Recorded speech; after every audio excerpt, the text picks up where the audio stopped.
Welcome to the Red Bull Theater Podcast, where guests discuss all things classical theater with your host, Nathan Winkelstein.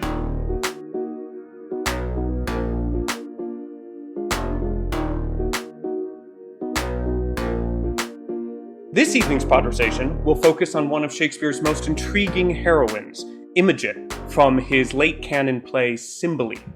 Tonight, we will be focusing on Act 3, Scene 4. If you want to look that up, you can follow along by searching it on Google. It's also on the Red Bull website under this Podversations page.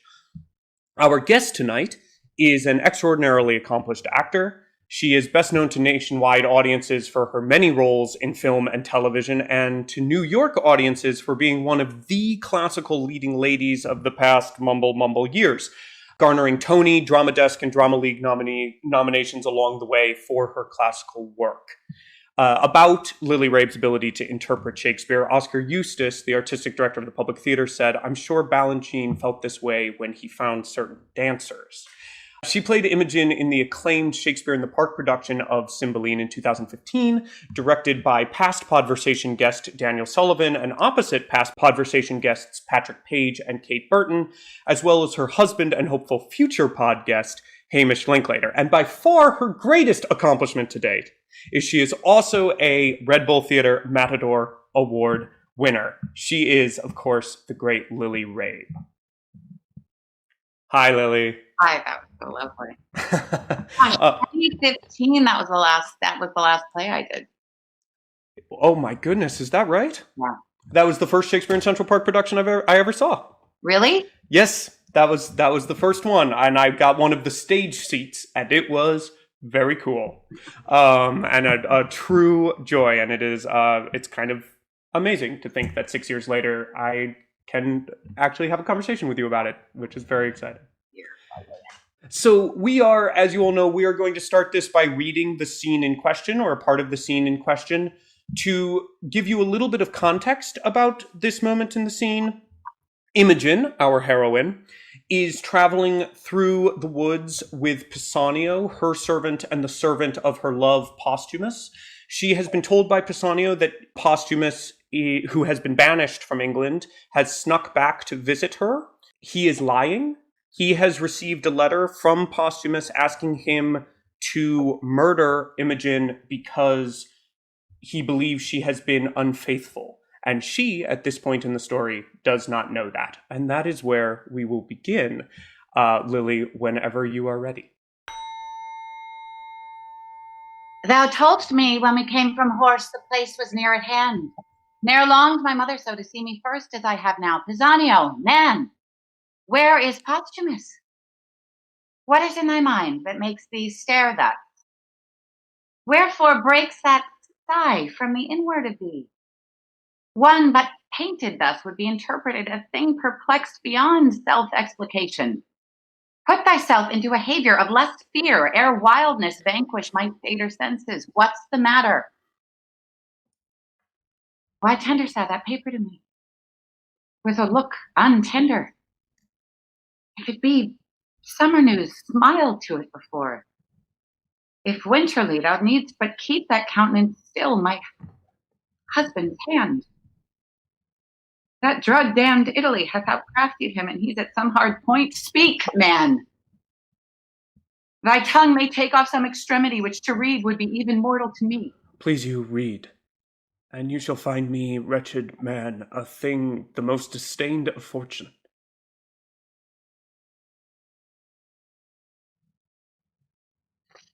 Thy mistress, Pisanio, hath played the strumpet in my bed. The testimonies whereof lie bleeding in me. I speak not out of weak surmises, but from proof as strong as my grief and as certain as I expect my revenge. That part thou, Pisanio, must act for me. If thy faith be not tainted with the breach of hers, let thine own hand take away her life. I shall give thee opportunity at Milford Haven. She hath my letter for the purpose where, if thou fear to strike and to make me certain it is done, thou art the pander to her dishonor and equally to me disloyal. What shall I need to draw my sword? The paper hath cut her throat already. What cheer, madam? False to his bed. What is it to be false? To lie in watch there, and to think on him, to weep. Twixt clock and clock, if sleep charge nature, to break it with a fearful dream of him, and cry myself awake, that's false to his bed, is it? Alas, good lady. Aye, false. My conscience witness. Iachimo, thou didst accuse him of incontinency. Thou then lookst like a villain, now methinks thy favour's good enough. Some jay of Italy, whose mother was her painting, hath betrayed him. Poor I am stale, a garment out of fashion, and for I am richer than to hang by the walls, I must be ripped to pieces with me. Oh, men's vows are women's traitors. All good seeming by thy revolt, O husband, shall be thought put on for villainy, not born where it grows, but worn a bait for ladies. Good madam, hear me. True honest men, being heard like false Aeneas, were in his time thought false, and Sinon's weeping did scandal many a holy tear, took pity for most true wretchedness. So thou, Posthumus, wilt lay the leaven on all proper men. Goodly and gallant shall be false and perjured from thy great fall. Come, fellow, be thou honest. Do thou thy master's bidding. When thou seest him a little witness my obedience, look, I draw the sword myself, take it and hit the innocent mansion of my love. My heart, fear not. 'Tis empty of all things but grief. Thy master is not there, who was indeed the riches of it. Do his bidding, strike. Thou mayst be valiant in a better cause, but now thou seemst a coward. Hence, vile instrument, thou shalt not damn my hand. Why, I must die. And if I do not by thy hand, thou art no servant of thy master's. Against self-slaughter there is a prohibition so divine that cravens my weak hand. Come, here's my heart. Something's athwart.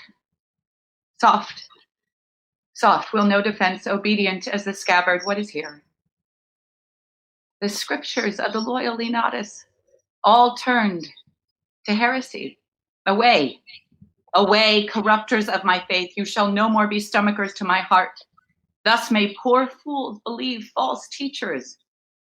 Though those that are betrayed do feel the treason sharply, yet the traitor stands in worse case of woe. And thou, Posthumus, thou that didst set up my disobedience against the king my father, and make me put into contempt the suit of princely fellows, shalt hereafter find it is no act of common passage, but a strain of rareness, and I grieve myself to think, when thou shalt be disedged by her that now thou tirest on, how thy memory will then be panged by me.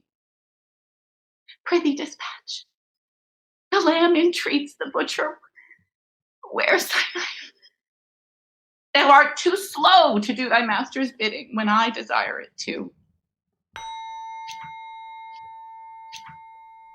And scene. Oh, thank you, Lily. Gosh, oh man, it's this is the first time I've had to like play someone who just sits and listens. Woo! Thank you. It really it comes right back. But anyway, what a scene. Yeah, and he doesn't give you. I mean, it's one of my when we talked about which scene that we wanted to do, because Imogen has so many, because she is the I almost introduced her as the best should have been titular role character in all of Shakespeare, right? Yeah. Because she really is she is, for all intents and purposes, the title character of this play, except she's not the title character of the play. But I guess where I'd like to start is like this play is a weird one in that most of Shakespeare's plays kind of fall into a category, and this one seems to float in comedy land. Everybody ends happily ever after, but then there's this banger sitting in the middle of it, which is anything but that. How did you all walked that line so perfectly? How did you balance that as an actor and as a cast? Well, I've always kind of, that thing of like, what is a comedy, what is a tragedy, has always made me scratch my head a bit. Certainly with some of the plays, they do kind of fall in the, what's that word that everybody uses now? The bucket. The buckets are a little bit like more delineated and clear. But I do feel that, the two are so linked. And then Dan, who has such a sense of both things, Dan's sort of feeling of comedy. I kind of live to make Dan Sullivan laugh. It's the sort of chuckle, the like bearded, quiet chuckle. Yeah, it's the best. Like anything, it's not much. It's not gonna. I mean, a guffaw, and you're just. I feel like I've won an award, but I think for him and listen, the majority of my experience doing Shakespeare is with Dan, so having him hold exactly what you're saying, that's how we did it. I think that's how, because he was holding the world of the play and the sort of tone of the play, and the fact that it, you don't shy away from the comedy in this play, and you don't shy away from the tragedy in this play, and then you really get to have Yeah, and that was a sense I remember getting when I watched it, is that, of course, just as you say, what is a comedy and what is a tragedy, and other than that, the audience is expected to laugh more in one and cry more in the other, but it doesn't mean they're not expected to do both.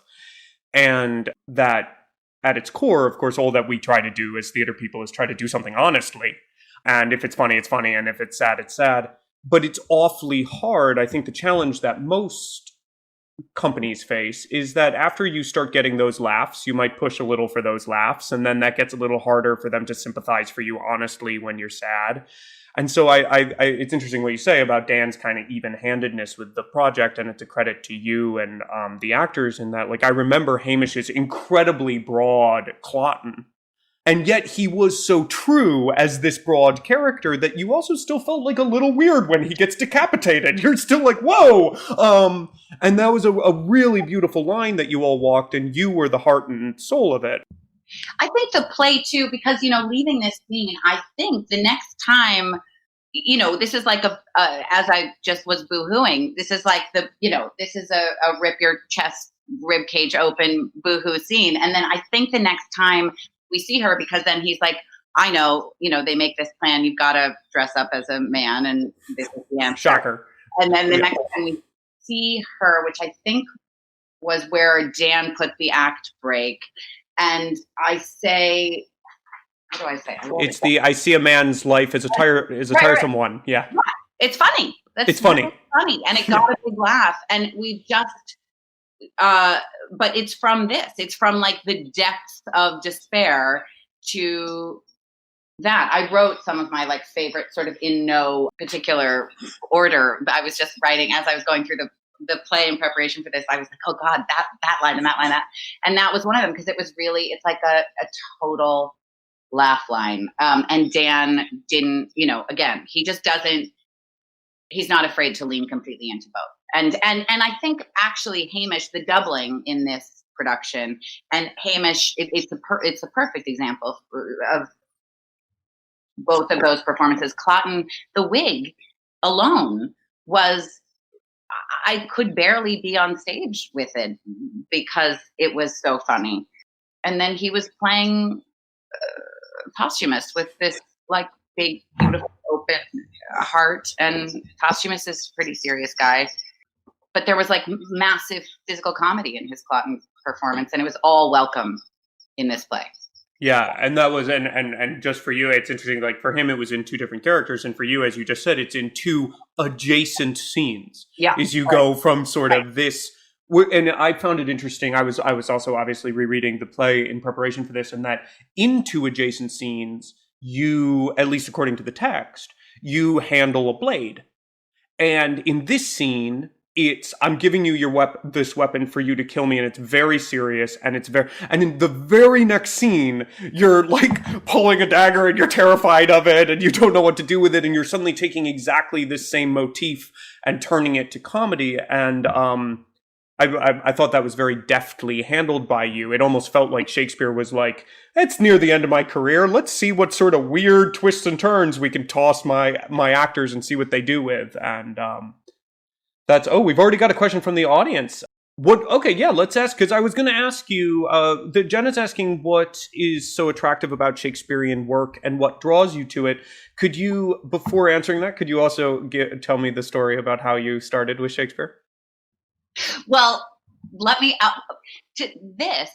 I was just thinking about this because I was in preparation for this. I was Hamish is in Canada in quarantine right now, and so we were sort of going through the play, and there were pieces of this speech also that Dan had cut, and I was like, well, what do you think this, and what is this? And we were sort of, sometimes I will look to other people who I think maybe have more experience.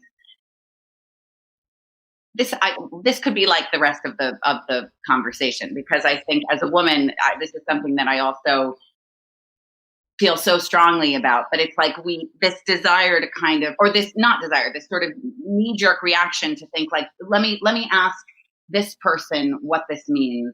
But what was so wonderful, and I was just reminded so quickly, is in our texting back and forth and FaceTiming back and forth and talking about it, we were both discovering it together in such personal ways, but simultaneously saying, oh no, that is what it means. Like, we arrived at the same thing, but we got there absolutely personally.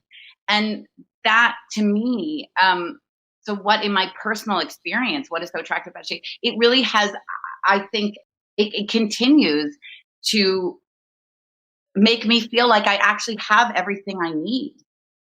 And I think that that's just as a human being. And I, I now have all these daughters, and I just never want them to feel like, you have everything you need. And that is the thing about Shakespeare. You have everything you need to do it. And it's why the interpretation is so wonderful. It's why this person's Imogen is going to be so different from another person's Imogen. And yet there are going to be things, no matter what, that are the same.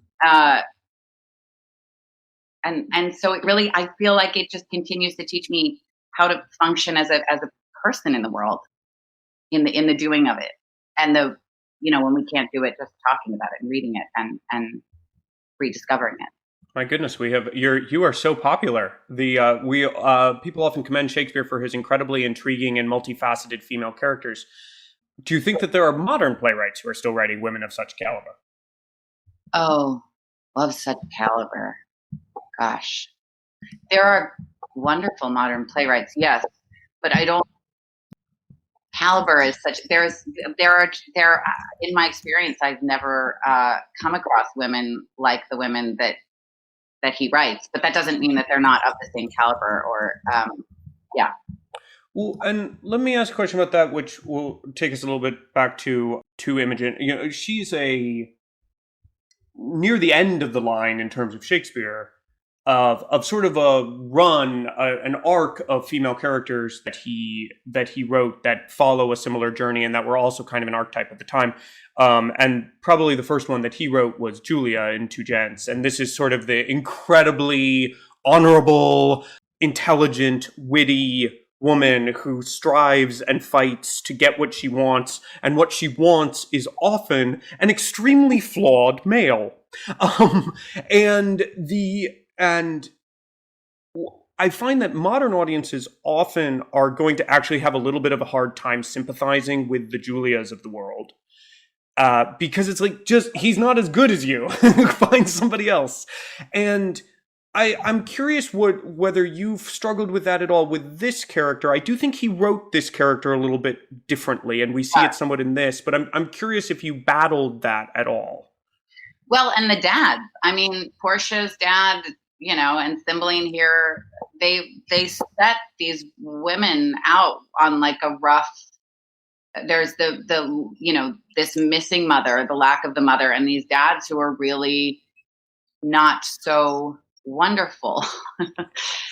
And then, the guys, I think, listen, it's, Hamish played posthumous. So there was so much for me to love and to fall in love with, but I always feel like there is enough. I guess when I pull back the lens and I've read sort of critical, and I don't mean like reviews, but that's a real criticism of this play in particular. Imogen is sort of flawless, which I don't agree with, but in terms of her, she's got it all. And then Posthumus, he really screws up, and he really is lacking in certain ways. And the way because there was that wonderful mirror of the two where when Iachimo says to Posthumus, I did it. I slept with her, and I have the bracelet to prove it. And he's like, hasn't even gotten to the fact that he says that and I also saw this mole under her breast. Posthumus is already like, but it's for sure. Like, yeah. I buy it. It happened. He's so quick to believe that she was unfaithful. And meanwhile, when Iachimo does the same thing with her, she's like, no way, you've got the wrong guy. And then it takes reading a letter in his hand saying, I want her dead, for her to finally start to think that he has been unfaithful. So they're not the same there in terms of their loyalty and also just their willingness to defend this person that they have said they love. One of the first things, I think, this was another thing we were remembering, that like the first thing they say is, I wrote it down also. She says to him, look here, love, this diamond was my mother's. Take it hard, but keep it till you woo another wife when Imogen is dead. And then he says, how another, you gentle God, give me but this I have, and sear up my embracements from my neck. My handwriting is terrible. With bonds of death. So it's like the first thing they say is, this will never happen. I would rather die. I'll be dead. And then very quickly he's like, oh no, she, forget her. She would beat her. And Imogen does what she does. So there is tremendous imbalance, but the way she loves him is, to me, that's more about how wonderful Imogen is. And what I mean is just her belief in the inherent good in people. And I don't think it's that she's kind of blind in her love for him. She sees things about him that are absolutely true, and she focuses on those, and she holds on to those. And she's really optimistic. And she also has instincts about people through the entire play. Like when stepmom is like, listen, I'm actually great. I've totally got your back. She knows. Right. When she meets her brothers, who she doesn't know are her brothers, she's like, these guys are really great. I can really trust them. And she can. Caius Lucius, she's right about him. Her instincts never lead her astray. So I would like to believe that her instincts about who Posthumus truly is, because of how we see her through the play and how she's right about everyone. She's right about him. Yeah, I mean, so two thoughts from that is, one, I actually fully agree with you. I actually don't see it as a complaint in this play nearly as much. Like, it was interesting, as I was reading it, I was going back and I was looking at Two Gents, and I was looking at this kind of archetype. And in that, you have a woman who finds out, same way actually, finds out kind of like through a lot of news that her partner Proteus is unfaithful to her, not because he's been told that she cheated, just because he decides he likes someone else. And instead of her getting a real actual moment of anger and catharsis and sorrow, she tears up a letter and then has a comedic moment of trying to put it together and having Proteuses kiss one another.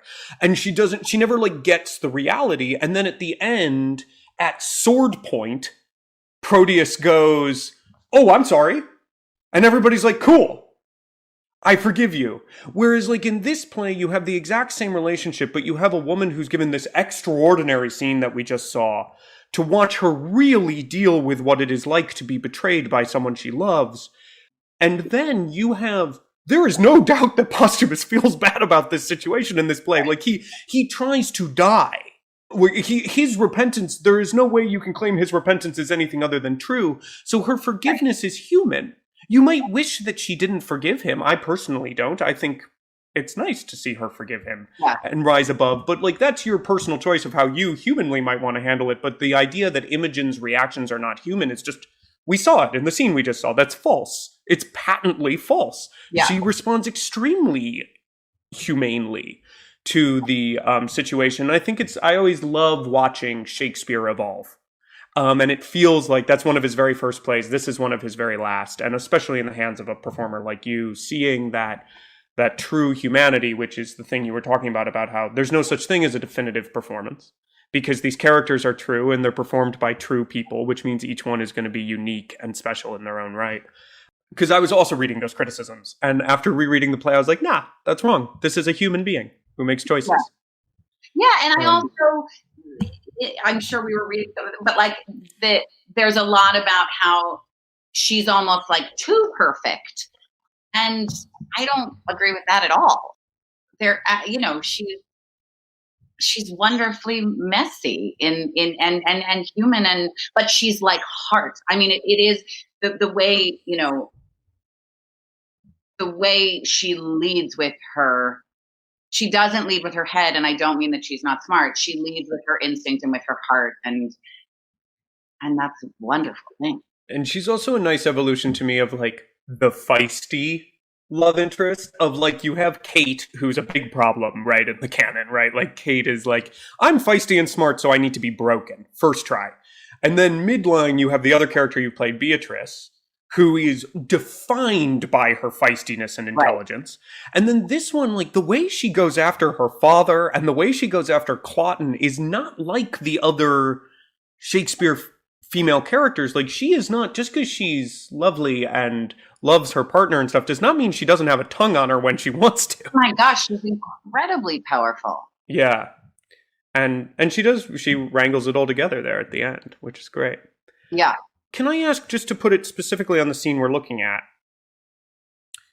when you look at a piece like this, which is, it's a famous audition piece for all of the female actors out there watching this, and I think the reason everybody's attracted to it makes sense, which is that the incredible arc she has to go on of like her whole world gets flipped over is, you get it in 30 lines of text.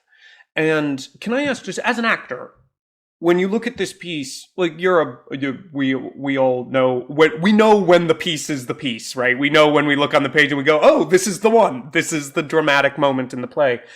How do you go about taking it from like, I'm reading it on the page, I'm seeing this huge betrayal, to a nuanced, true, and also repeatable, which is maybe a little bit different from like TV work, for example, repeatable performance? Can you just take us a little into what that prep is? Well, I would say Stephen Skybell, who played Pisanio, like, part of why I probably can't read the scene now without crying is because I can feel, I remember, like, cellularly him and the way he was in the scene with me. And it's an amazing, because in a way, like, yes, it's a monologue, it's a great monologue, everyone should do it, you'll get the job, but it's really a scene between, it's like such an amazing scene between these two people, even though there's so much of her talking and him saying one or two things. It's such a beautiful scene between these two people. And I also love, maybe this is like a crutch or something, but getting to read the letter, like a scene where you actually get to read the letter, is always such a relief to me, because it's like you get, no matter, it is going, because of that, it's like both, the scene is of course always going to be different, but it's such an anchor, and you really get to read it for the first time every night. And I remember the letter it felt different every night. I guess I'm not really answering the question. I'm talking about this sort of like experience that I had doing this scene. But I guess, listen, I'm never thinking about where it's going to end up, or I'm certainly, if I do, then I'm screwed. But really with these scenes,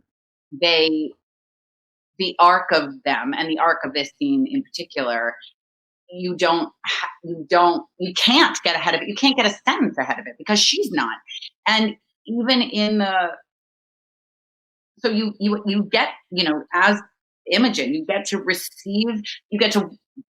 come in with all of this sort of brightness and buoyancy, and then in your scene partner, you start to receive the information, even just, whatever the way that they look. And then you get to read a letter.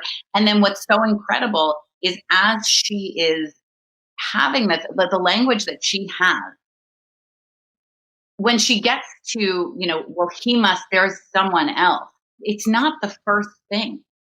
No. The point, that's not where her brain goes. It's that the world-bending experience of this person who she believes knows her better than anyone has written this thing that is so opposite to the truth of her, so false to his bed, saying that, and then trying to get inside of his head.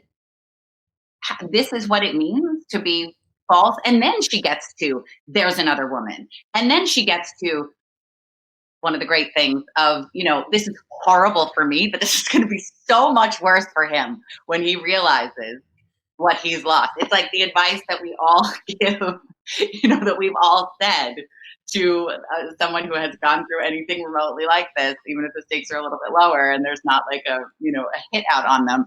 But we're like, listen, I know this is horrible right now and your heart is in pieces, but this other person is going to suffer more and regret this. But she's doing it for herself. And it's amazing.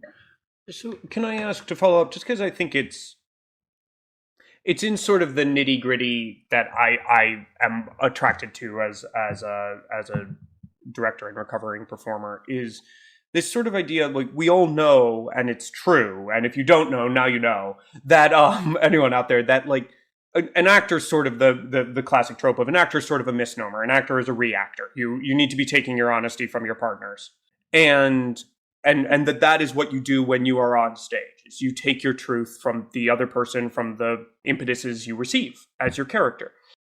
But there's also like the table work part, which I think is what we started talking about in the second half there, where like before you get to being able to listen and honestly interact with your partner as Imogen and as Pisanio, you need to sit at a table and look at the lines and have these kinds of conversations about understanding what are they actually going through.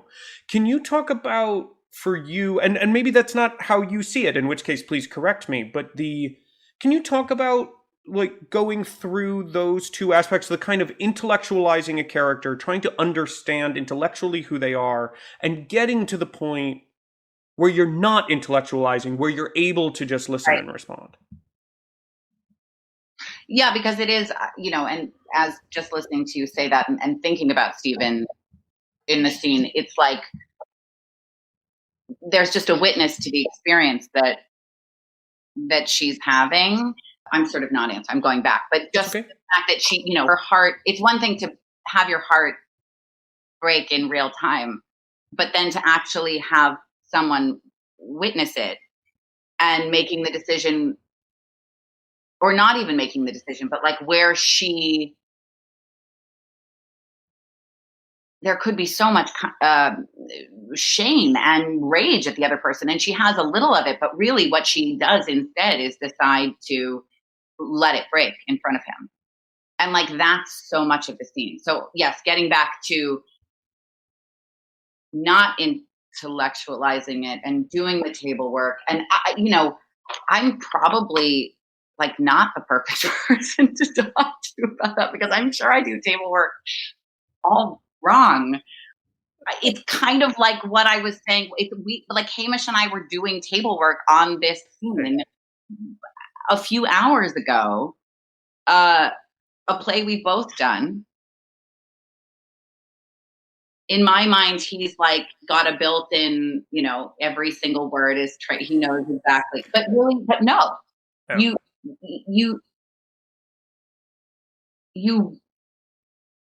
You have to keep going back to So I guess I would say, to me, to answer your question, it's not one and then the other. It's like, sure, probably start with table work before you're up on your Of feet. course. But I think with Shakespeare, the thing that has been useful for me is to never stop doing both, because, well, it's a perfect example. There were things that we were both scratching our heads about, and then as we talked it through, it like lifted out intellectually and then sort of moves over. But I don't think you ever want to get like, well, now I've done my table work. I know what this scene means. I know what I'm saying, and now I'm going to play the scene. I think the process for me, when it's messier with Shakespeare, it's better. That makes sense to me. I mean, it is an interesting, because I know that you've worked with young actors. Another one of these things you did with Hamish was with Bounded in a Nutshell with Chukwudi Iwuji, who's also been a guest here, where you worked with young actors. And it has been something that I have noted, is that you do run into a situation often where they have done the work, they know, but then they're showing the work as opposed to responding. So I guess that was what I meant about, like, how do you, Lily, and I don't think there's a right or wrong answer to this from your answer about doing right or wrong table work. I think that's the whole point of this program, is that not all actors do it the same. Is how do you, Lily, go from, these are the things I understand about this scene, to walking on stage and doing the scene? Right. The language. I mean, saying the words. I don't know how to speak as a human on a podcast, but saying the words, and if you go back to the language, the answers are there. So it's like, how do I go from understanding penis and doing the scene? I don't know if I know the answer. No, that's great. I love it. I love that it's a question that I feel like it semi stumps a lot of people, because at some point it's a thing we do. But I think the language, I love actually that answer, especially with Shakespeare, because he carries you. But really, so like, if you are stumped and you just say it and connect to it with your breath and with your voice and with the answer and the meaning come to the surface, and you are carried. I mean, you really are. And that's like, this scene is, to come back to this scene, such a perfect example of being carried. And if you think that you're like gonna outsmart the scene or get ahead of it, you're in a car crash. You can't do it. Like, you actually can't do it. So he sort of protects you, I think. And that's what I mean by getting handed the letter. It's like, you have to read the letter. You can't know that you literally get to read that letter every single night and have it go into your cells. And that can't happen until it happens. And I think it's a beautiful thing, both about what you're saying and what you did, because I probably didn't have exactly these words for it, but it's interesting. It's always interesting watching actors most often return to things on this program, things they may not have done for a decade, and like the parts that are still in their bodies and the parts that they're redoing. But I was listening as you were doing it, and being nerdy, and I was listening to you just let the language carry you and let the discoveries happen one after the other, after the other, after the other, and trusting that flow. And I do think that it is one of the most compelling parts of this scene, it's so distilled in that way. Of like, the discoveries happen on the line, the action to the word, they discover right on the line, and you cannot say them if you have pre-prepared them, right? Like, it's bad, but you can get away with to be or not to be just proclaiming it. It's not good Shakespeare, but you can get away with it fundamentally. You can be like, he memorized this and came out and said it to the audience. That's a bad choice, but you could do it. It's not a good example. I know that there's a whole thing, I think it's a great example, because I think it's a perfect example. Whereas this piece, you can't. You just can't do that. You have to discover moment to moment and think. And I always think that it's a really freeing thing to remember that, like, your characters are thinking too.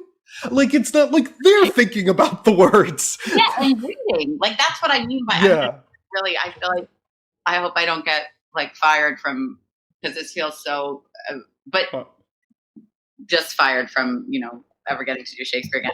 But like, that you get not only to have the thought, but that you just get to read that letter is such a gift when you are faced with this beast of a scene. And it's like with the, very famous speech in Merchant of Venice. It was so clear. It felt so clear to me going that she doesn't know that is going to happen. It's not, she doesn't go in there with the plan. She thinks, like, for sure this guy is going to see, this guy meaning Shylock, is going to see what I'm saying. And then he doesn't, and he doesn't, and he doesn't, and he doesn't, and he doesn't. And then suddenly that she's saying what she says. But it's all about Shylock. It's not like about Portia coming in with this. It's all about what he does and what he doesn't do. And so in this scene, what I mean about, like, that the answer is in the language and in Pisanio, because him witnessing what that's what the scene. I think if he weren't there and she was experiencing the letter alone, and then very well could have plenty to say alone on a stage about it, I think it would be very different. I think it's so much about what happens with him and what that relationship is and who she is in relation to that person that leads her to everything she says. So you're never alone. I mean, you're really never alone doing Shakespeare, but you're really not alone in this scene. Yeah, and even in the soliloquies, like the reason that I'm a firm believer that the vast majority of the time soliloquies are truly direct address to the audience is exactly this: is nothing, is you don't start out saying a monologue, you start out saying a thought, and then you keep thinking. But yeah, I love the example of the it's really like, if it is direct address, then it's the fact that it's those people that you don't have an intimate relationship with that, that are leading you to say the things you say, versus in this case, or in Portia's case with Shylock. And anyway. Yeah. And I love the idea that, like, so many of these speeches are like thesis statement. Okay, right. Let me explain. Right. Quality mercy is not strained. Oh, I have to keep going? Cool. Right. Yeah. Very cool. So I want to open it up to questions in just a second because the time has flown. I do want to go back a couple of beats. You talked about how Imogen's instincts about people are unerring. It's not quite. I know. She messes up with Pisanio. I know. And as I said it, I was like, well, there's a Pisanio thing. How did you justify it? I found it. Giacomo. You mean? No, so I mean it's true that with I feel like she does get Giacomo kind of right, and I actually always read a little bit of suspicion in her, like, sure, okay, we're cool. But right. But with Pisanio, when she discovers Cloten's body, she jumps rather quickly to Pisanio having betrayed her, which read odd to me on the page. Yeah. Right. And I was also thinking about the Giacomo, where she's right mostly, but then she is like, after he's like, I was just testing you, and we're back. All right, sure. Yeah. But again, because I had Raoul, like, it made all the sense in the world. So right, yeah, she does jump very quickly to that. What do you think? Well, thank you for asking. I don't have I didn't do the show. I have not yet directed or performed in the show, but because at first it caused a problem for me because I was like, this seems out of character. And then there was a piece of me that went, yeah, well, all right. But she also just woke up from a drugged sleep to find the decapitated body of, she thinks, and also misreads, her husband on the ground. So maybe it's just out of character for her because this is a weird set of circumstances that she's in. Right. And so, like, there was a piece of me that went, it may be because it's hard to fit her in a box. Is that... Yeah, and it's why, I mean, she's not perfect, but I also, I think Dan, you know, because there are these problems, right? And then you get like the problem of this and the problem of that, and then Dan Sullivan makes it solves it. Yeah. Yeah, he solves it. And I think doubling, having the same actor. Oh, it's brilliant. Double, which, you know, so then as the actress playing Imogen, I can think of a million reasons why she would jump to it's my husband and not Cotton. Yeah. But it was really easy because it was him. I mean, it was the same, literally the same body and the same leg and the same. So that's like Dan also, I think, making it, easing that for the audience so that they too can be with her in that moment and not go, right. Wow. They're like, well, sure. Yeah. It's confusing. It's Hamish. And so, yeah. Yeah. And I think that the Pisanio, I mean, it makes sense to me that she thinks the only person who knows where both Posthumous and you are is Pisanio. So it actually is to some extent logical that the only possible way this guy could be in the same place you are is if Pisanio had something to do with it. Right. So it's not particularly well thought out. She's grieving. She just woke up from being drugged. But it does actually make some logical sense for her to make that leap. And you know what?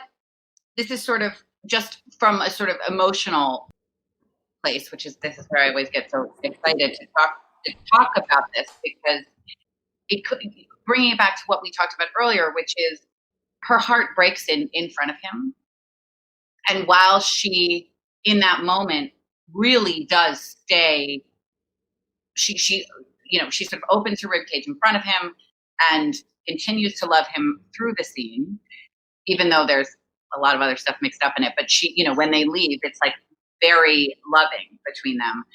But she has still had that experience, which is hard when you had someone witness that kind of thing.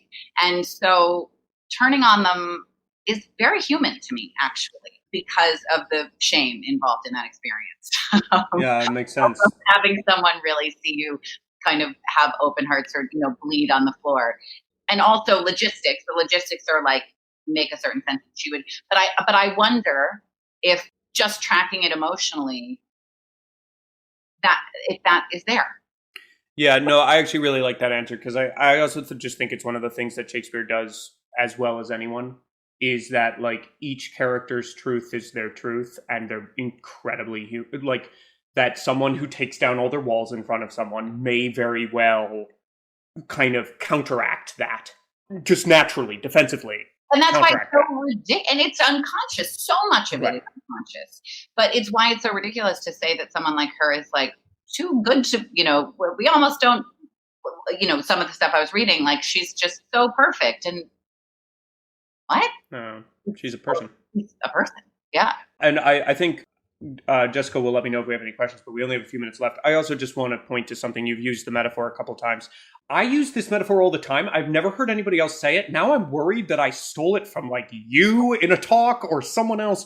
But I have always said that one of the reasons we go to theater is to watch someone stand on stage and tear open their ribcage and show their beating heart. Is like, that's something you so rarely see in real life, and to see that is so kind of important for us to remember how the depths of emotions that human beings go through. So anyway, I don't know if I stole it from you, in which case I apologize. I haven't been crediting you. I believe from my acting teacher at Northwestern, so because I can hear him saying that. So who was your teacher? Who should we credit? I had two. I had a teacher named Bud Byer and a teacher named David Down. And I think it was Bud. It was Bud who said it. All right. Shout out to Bud, because I like that a lot. We have a question that asks, would you say your interpretation of this monologue or character has changed in the last 6 years? Yeah. Yes. I want to do the play again. Yes, but that is the thing that is so wonderful about doing it. It's like, and reading it, even though we're just sort of informally reading it, what was so amazing was everything came back for me. And I don't mean acting wise. I mean, like, I could see Stephen, I could feel Dan and Hamish and Imogen, and I could smell the Delacourt, and it was all there. But my brain and heart, 6 years this summer later, felt a little bit differently about some of the things I was saying. So it hasn't changed like completely by any stretch, but everything is new. And I also, there were things that Dan cut in and as I was looking, I was like, oh, I really understand why he cut this. Oh, for sure. Very good cut. Yeah. But also getting to say the whole thing reveals certain things that, like, for instance, soft, there were no letters that she discovered. Just like, oh, there's clothing in the way of my bare breast for the knife. And so that was a whole new thing that I never got to play the pulling out these letters and the discovering that they're there, and then saying, and then all the things she says to those letters. Yeah, well, I'm gonna be brave and say that I didn't remember that was cut. I don't like that was cut, because in that pocket is the letter she was given by him saying to go to Milford Haven. So there is it's not just generic love letters. It is the one he did to set her up. Yeah. That feels. But hey, whatever. That makes a lot of sense, and thank you for the question. Yeah, it's the joy of living theater, right? It'll always evolve each time you read it.